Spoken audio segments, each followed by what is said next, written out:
C'est une histoire qui dure depuis quelques années, puisque moi j'ai rencontré Anaïs Tellen il y a à peu près 8 ans, qui m'a confié un tout petit rôle dans un court-métrage. On s'est bien entendu, elle m'a confié un rôle principal dans un autre court-métrage, et puis ensuite un autre rôle.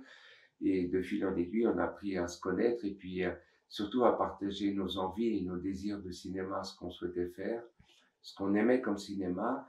Et ça passait par des heures et des heures de discussion où on était d'accord ou pas d'accord, peu importe, mais on parlait de ce qu'on aimait et de nos envies. Et je lui fais part d'une idée toute simple et quelque chose qui était en moi. Et on en a discuté, puis Anaïs a dit d'accord, ouais, je suis d'accord qu'on travaille là-dessus. Puis à partir de ce que je lui ai dit, elle a pris toutes ces informations-là et elle en a fait l'homme d'argent.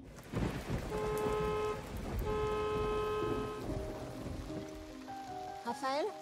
Oui. Garance Cheptel. Vous pouvez m'ouvrir le manoir, s'il vous plaît? Pour qu'elle se prend celle-là. Chez les patrons, hein, ils demandent la main au début, puis tout le branquet passe. Elle était comment quand elle était petite? Oh, elle était un peu spéciale, hein. Son travail consiste à faire de sa vie une œuvre. Toutes ces fioles, ça représente tous mes chagrins depuis 1992. Bon, je crois qu'on a chacun nos façons de travailler dans le cinéma. Moi, je connais pas trop, puisque ça fait très peu de temps que je suis dans ce milieu-là. Mais il y a des fois des choses qui sont du domaine de l'inouï. Et là, je crois que c'était le cas avec Emmanuel.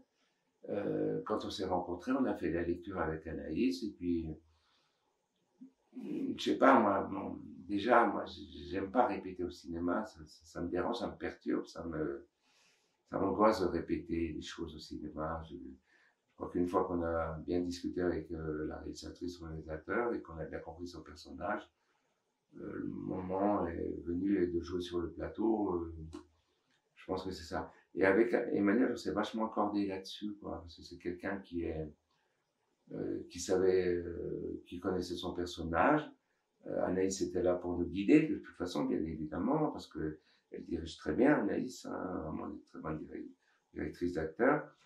Mais quand on était ensemble sur le plateau avec Emmanuel, il y avait quelque chose d'assez évident. C'est pas vous, vraiment, hein. C'est ce que vous m'inspirez. Quand je vous regarde, j'ai l'impression de me promener. Vous êtes comme un paysage.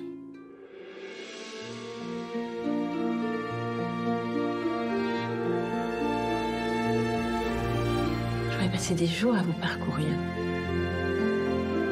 C'est pas à 58 ans qu'on fait une crise d'adolescence.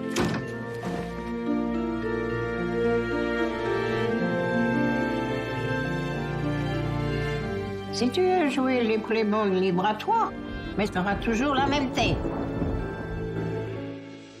Rendez-vous en salle, on compte sur vous et surtout, parlez-en, on a besoin de vous. Car vous savez, le cinéma sans public, ce n'est pas possible.